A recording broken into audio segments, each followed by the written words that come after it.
نحمدہ ونصلی علی رسولہ الکریم اما بعد فاعوذ باللہ من الشیطان الرجیم بسم اللہ الرحمن الرحیم السلام علیکم ورحمۃ اللہ وبرکاتہ۔ یرموک کا میدان ہے، ایک طرف بہادران اسلام کا 30,000 کا لشکر پڑاؤ ڈال چکا ہے۔ لشکر کی کمان امین الامہ حضرت ابو عبیدہ بن جراح رضی اللہ تعالیٰ عنہ فرما رہے ہیں۔ دوسری طرف رومیوں کا ٹڈی دل لشکر جمع ہونا شروع ہو گیا ہے۔ جب سارا لشکر جمع ہو چکا تو لشکر کی اس قدر کثرت تھی کہ ایسے لگتا تھا جیسے اس نے زمین و آسمان کو ڈھانپ لیا ہو۔ بعض حضرات نے اس کی تعداد 6 لاکھ، بعض نے 7 لاکھ اور بعض نے 10 لاکھ تعداد بتائی ہے۔ رومیوں کی کمان بہان کر رہا تھا اور رومیوں نے نصرانی عربوں پر مشتمل 60,000 کا لشکر بطور ہراول کے آگے بھیجا، جس کی کمان جبلہ بن اہم غسانی جو کہ نصرانی عرب تھا کر رہا تھا۔ رومیوں نے جنگ سے پہلے اپنا ایک قاصد جرجیر مسلمانوں کے لشکر کی طرف بھیجا تاکہ مسلمانوں سے صلح کے بارے میں کوئی بات کر سکیں۔ جرجیر جب لشکر میں آیا تو اس نے کہا کہ میں صلح کے بارے میں بات کرنا چاہتا ہوں۔ حضرت ابو عبیدہ بن جراح رضی اللہ تعالیٰ عنہ تشریف لائے اور فرمایا کہ کہو کیا کہنا چاہتے ہو۔ جرجیر نے مسلمانوں کو رومیوں کی طاقت اور کثرت سے ڈرانے کی کوشش کی۔ اس نے کہا کہ تم یہ سمجھتے ہو کہ تم نے رومیوں کے بہت سے لشکروں کو شکست دے دی ہے، ان کے بہت سے علاقے فتح کر لیے ہیں اور ان کی بہت سی زمینوں پر قبضہ کر لیا ہے، مگر تم اس غلط فہمی میں نہ رہنا۔ اس وقت تمہارے سامنے جو لشکر ہے اس کی تعداد بہت زیادہ ہے اور اس کے پاس ہر طرح کا ساز و سامان موجود ہے، اور ہمارے پاس ایسے لوگ ہیں جنہوں نے قسم کھائی ہے کہ جب تک ان میں سے ایک آدمی بھی زندہ ہے وہ پیٹھ پھیر کر نہیں بھاگیں گے۔ اس لیے میں تمہیں یہ مشورہ دیتا ہوں کہ تم یہ زمینیں چھوڑ کر چلے جاؤ، اور جتنی زمینیں تم فتح کر چکے ہو وہ زمینیں تمہارے پاس ہی رہیں گی۔ حضرت ابو عبیدہ بن جراح رضی اللہ تعالیٰ عنہ نے فرمایا، تم کہہ چکے ہو یا ابھی کچھ کہنا ہے؟ اس نے کہا، میں آپ کے جواب کا منتظر ہوں۔ حضرت ابو عبیدہ نے فرمایا کہ تم جو یہ کہتے ہو کہ رومی لشکر پیٹھ پھیر کر نہیں بھاگ سکتا تو تم سخت غلطی پر ہو، تم کئی بار اس کا تجربہ کر چکے ہو۔ تو ہمیں تلواروں سے ڈراتا ہے؟ ہم تلواروں سے ڈرنے والے نہیں ہیں، ہم تو شمشیر زنی کرنے کے لیے ہی نکلے ہیں۔ ہمارے آقا حضرت محمد صلی اللہ علیہ وسلم نے ہم سے وعدہ فرمایا ہے جس پر ہمیں کامل یقین ہے کہ ہم تمہارے بادشاہوں کے تخت الٹ دیں گے، ان کے خزانے ان سے چھین لیں گے اور ان کی زمینوں کو فتح کر لیں گے۔ باقی جو تو کہتا ہے کہ رومی پیٹھ پھیر کر نہیں بھاگ سکتے تو ہم انہیں اپنی تلواروں سے مار مار کر بھگا دیں گے۔ تو ہمیں اپنی کثرت سے مت ڈرا، کیونکہ بہت بار ایسا ہو چکا ہے کہ تمہارے بڑے بڑے لشکروں کو ہمارے چھوٹے چھوٹے لشکروں نے مار کر بھگا دیا، کیونکہ اللہ تعالیٰ کے حکم سے چھوٹی جماعتیں بڑی جماعتوں پر غالب آ جاتی ہیں۔ ہمیں سب سے زیادہ شوق ہے اس وقت کو دیکھنے کا جب دونوں لشکر آمنے سامنے ہوں گے۔ اس وقت تو دیکھ لے گا کہ کون ثابت قدمی سے کھڑا رہتا ہے اور کون پیٹھ پھیر کر بھاگتا ہے۔ جرجیر نے جب حضرت ابو عبیدہ کا یہ کلام سنا تو گھوڑے کو ایڑ لگائی اور واپس چلا گیا۔ واپس پہنچ کر بہان کو ساری گفتگو سے آگاہ کر دیا۔ پھر بہان نے جبلہ بن اہم غسانی کو اس بات پر آمادہ کیا کہ وہ مسلمانوں کے پاس جائے اور ان کو ہماری کثرت سے ڈرائے۔ اس نے جبلہ سے کہا کہ تم بھی ان کی طرح عرب ہو، انہی کی قوم سے ہو، ان کو سمجھتے ہو، تم ان کے پاس جاؤ اور انہیں ڈراؤ اور واپس جانے کے لیے آمادہ کرو۔ یہ سن کر جبلہ بھی مسلمانوں کے لشکر میں آیا اور مسلمانوں کو رومیوں کی طاقت اور کثرت سے ڈرانے کی کوشش کی اور کہا کہ تم اس لشکر کا مقابلہ نہیں کر سکتے۔ حضرت عبادہ بن صامت رضی اللہ تعالیٰ عنہ نے مسلمانوں کی طرف سے اس کو جواب دیا اور اسی طرح سخت سخت باتیں کیں۔ اس کے بعد حضرت عبادہ نے جبلہ کو اسلام کی دعوت دی اور اسے کہا کہ تم ہماری برادری کے ہو اور ہمیں یہ اچھا نہیں لگتا کہ تم اسلام سے دور رہو اور رومیوں کا ساتھ دو۔ مگر جبلہ یہ سن کر آگ بگولا ہو گیا اور اس نے اسلام کی دعوت کو ٹھکرا دیا۔ اس پر حضرت عبادہ نے فرمایا، اگر تم اسلام کو قبول نہیں کرتے تو میں تمہیں ایک اور مشورہ دیتا ہوں کہ تم رومیوں سے الگ ہو جاؤ اور ہمیں رومیوں سے نپٹنے دو۔ تو جبلہ نے اس بات سے بھی انکار کر دیا اور کہا کہ میں رومیوں کا ساتھ نہیں چھوڑ سکتا۔ حضرت عبادہ نے فرمایا کہ اگر تو ہماری بات نہیں مانتا اور رومیوں کے لشکر کے ساتھ ہمارے سامنے آیا تو یاد رکھ ہماری تلواریں سب سے پہلے تمہاری گردنیں کاٹیں گی۔ جبلہ آپ کی سخت باتیں سن کر آگ بگولا ہو گیا اور واپس چلا گیا۔ اس کا اترا ہوا چہرہ دیکھ کر ہی بہان سمجھ گیا کہ وہ ناکام لوٹا ہے۔ پھر بہان نے ترغیب اور لالچ دے کر جبلہ کو اس بات پر آمادہ کرنے کی کوشش کی کہ تم اپنا 60,000 کا لشکر لے کر سب سے پہلے مسلمانوں پر حملہ کرو، کیونکہ تم بھی انہی کی طرح عرب ہو کہ تمہارے پاس 60,000 کا لشکر ہے اور مسلمانوں کے لشکر کی تعداد 30,000 ہے، کہ تمہارے 2 آدمی مسلمانوں کے ایک کا مقابلہ نہیں کر سکتے۔ جبلہ یہ باتیں سن کر آمادہ ہو گیا اور اپنا 60,000 کا لشکر لے کر مسلمانوں کے سامنے چلا گیا۔ مسلمانوں نے جب اپنے سامنے اس کا لشکر آتا دیکھا تو وہ ایک دوسرے کو پکارنے لگے اور اس پر حملہ کرنے کی تیاری کرنے لگے۔ اس پر حضرت خالد بن ولید رضی اللہ تعالیٰ عنہ نے ان کو روکا اور کہا کہ تھوڑا سا انتظار کرو، میں ان کے ساتھ ایک مکر کرنا چاہتا ہوں۔ حضرت خالد بن ولید رضی اللہ تعالیٰ عنہ نے حضرت ابو عبیدہ بن جراح رضی اللہ تعالیٰ عنہ کو یہ مشورہ دیا۔ آپ نے فرمایا کہ میں چاہتا ہوں کہ 5 آدمی ان کے پاس بھیجے جائیں جو ان سے صلح پر بات کریں اور ان کو آمادہ کریں کہ وہ رومیوں کا ساتھ چھوڑ کر چلے جائیں۔ اگر یہ 60,000 کا لشکر واپس چلا گیا تو رومیوں کے حوصلے پست ہو جائیں گے اور وہ شکست کھا جائیں گے۔ حضرت ابو عبیدہ کو یہ رائے پسند آئی اور مسلمانوں میں سے 5 آدمی جبلہ کی طرف روانہ کیے گئے۔ جبلہ نے ان آدمیوں کو خوش آمدید کہا اور ان سے کہا کہ کیا کرنے آئے ہو؟ ان 5 انصاری مسلمانوں نے جبلہ کو اسلام کی دعوت دی اور اسے اس بات پر قائل کرنے کی کوشش کی کہ وہ رومیوں کا ساتھ چھوڑ کر چلا جائے، مگر جبلہ نے ان کی بات ماننے سے انکار کر دیا اور وہ صرف جنگ پر آمادہ تھا۔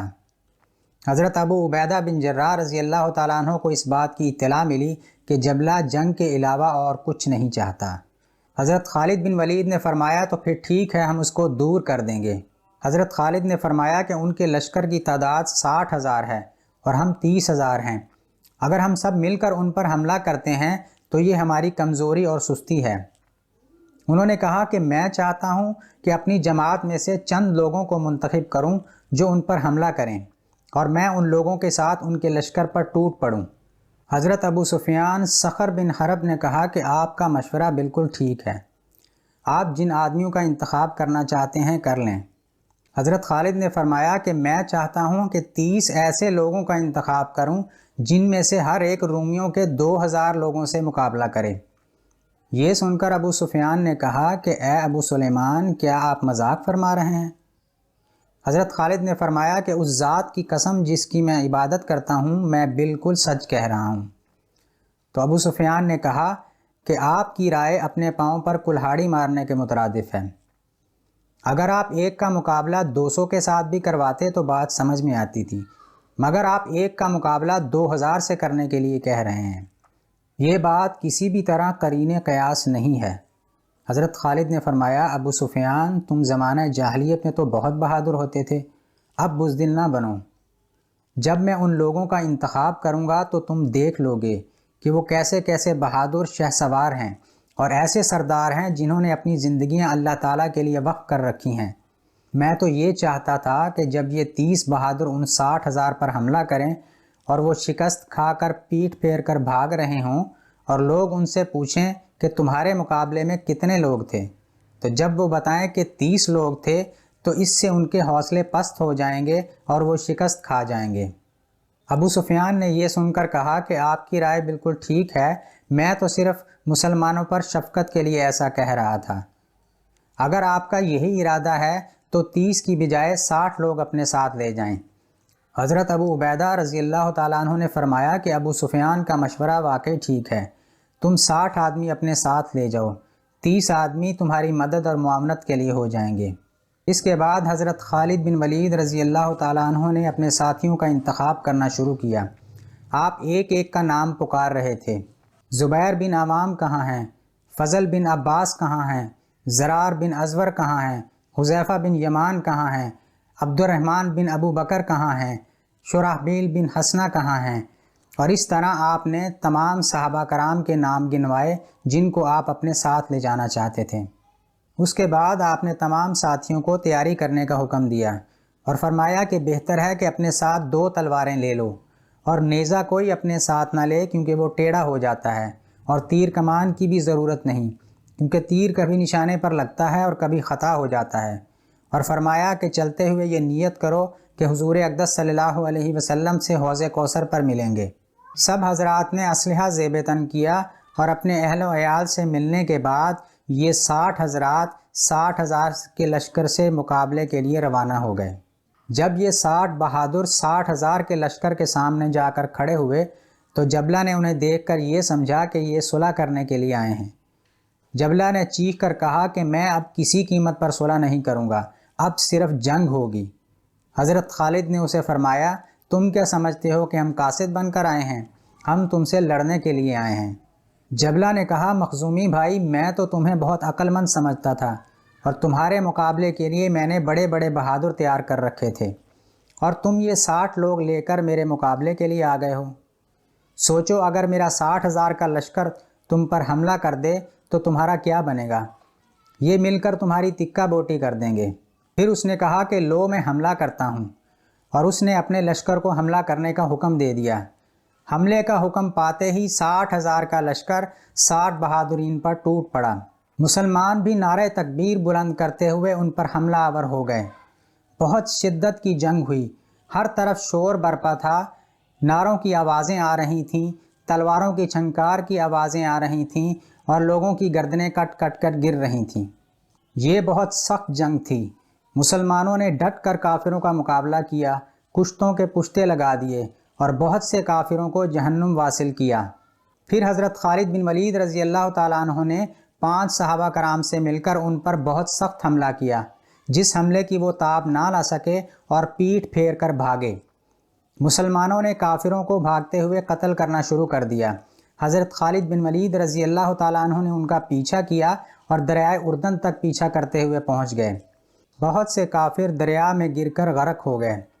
ادھر حضرت ابو عبیدہ بن جراح رضی اللہ تعالیٰ عنہ مسلمانوں کی وجہ سے بہت پریشانی میں مبتلا تھے۔ وہ بار بار یہ کہتے کہ مسلمانوں کی خبر لو، کہیں ہمارے بھائیوں کو شہید تو نہیں کر دیا گیا۔ قریب تھا کہ حضرت عبیدہ ان کی مدد کے لیے روانہ ہوتے کہ انہیں دور سے تکبیر کے نعروں کی بلند آواز سنائی دی۔ اس پر ان کا چہرہ خوشی سے دمک اٹھا۔ حضرت خالد تھکے ماندے جب مارکا سے باہر نکلے تو اپنے ساتھیوں کو گننے لگے۔ آپ کے ارد گرد آپ کے 20 ساتھی جمع تھے، باقیوں کی کوئی خبر نہیں تھی۔ یہ دیکھ کر حضرت خالد بن ولید رضی اللہ تعالیٰ عنہ کو بہت صدمہ ہوا اور وہ بہت پریشان ہوئے۔ آپ اپنے آپ کو ملامت کرنے لگے کہ میں نے مسلمانوں کو ہلاکت میں ڈال دیا۔ آپ بار بار یہ کہہ رہے تھے کہ خالد تو قیامت کے دن اللہ تعالیٰ کے سامنے مسلمانوں کے بارے میں کیا جواب دے گا۔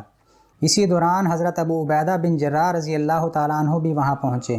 انہوں نے آپ کو فتح کی مبارکباد دی، مگر آپ کی یہ حالت دیکھ کر پریشان ہوئے۔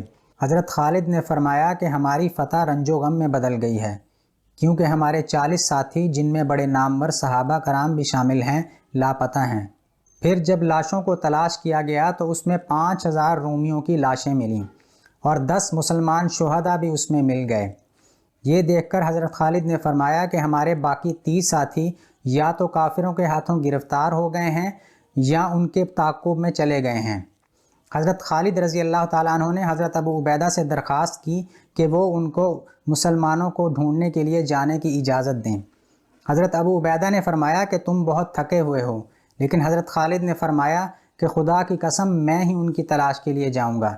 حضرت ابو عبیدہ نے ان کو اجازت دے دی۔ حضرت خالد نے تازہ دم تیز رفتار گھوڑے لیے اور کچھ مسلمانوں کو اپنے ساتھ لیا اور اپنے ساتھیوں کی تلاش میں نکل گئے۔